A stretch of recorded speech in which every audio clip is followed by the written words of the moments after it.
If you don't mind me asking you, what changes can you bring to Rockford, or what would be your political agenda? Like, what's your mission? I'm glad you asked, man. It's been a long time since Rockford has seen a person like me who can relate to the streets, but also educated enough to relate to the people in politics and in the boardroom. So what I can bring to Rockford is the vision that Rockford needs to start including minorities in the city's progress. The city of Rockford is making a lot of progress. This ward that I'm running for now, the reason that I'm running for this particular ward is because the neighborhood is in the life cycle of gentrification / revitalization. And we as the residents are not included in what they're doing in our neighborhood.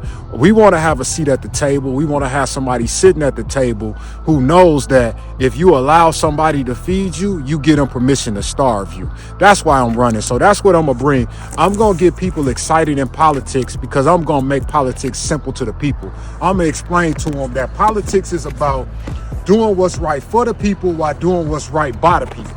And that's what's missing. I'm going to bridge the gap between the minorities here in Rockford, especially in the 5th Ward, and the city council, who's overlooked the west side of the river for way too long. So that's how I'm coming. I got a degree in sociology. I understand neighborhoods.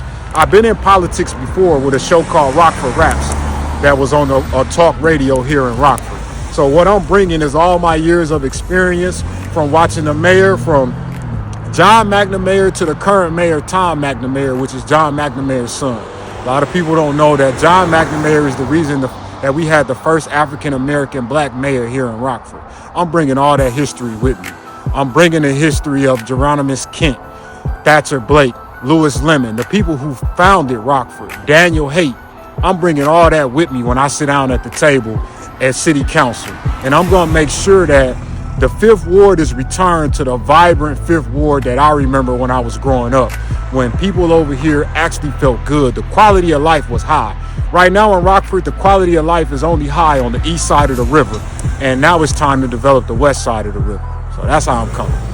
Yo, I appreciate your time. I appreciate your message, bro. I just got one question. Yes, sir. Like, with the chief of police being a black woman, you think she has a lot of control of, how can I say it, like community policing, like with bridging the gap between relationships with the cops and the people on the block? Well, let me say this. My mother was the first black African-American female sergeant for the city of Rockford Police Department. So I saw how far the police department has came, because she faced a lot of racism and discrimination when she joined the police force in 1987. For Carla Red, who was a Southside resident of this ward, to become the first black African-American female chief of police says more than my words can describe about how far the police department has come. The changes that I've seen her make give us hope that we can finally start to trust the police again. They're deeply involved in community policing now. You see that with the substations. You see that with the safe houses. You also see that with the reduction in crime. We finally got a chief of police that's actually from the people and for the people at the same time. And you rarely find that, especially being an African-American chief of police. And I just like the things that she's doing. I stand behind Chief Red 100%. Her family has a history of helping people in Rockford, no matter the race, no matter anything.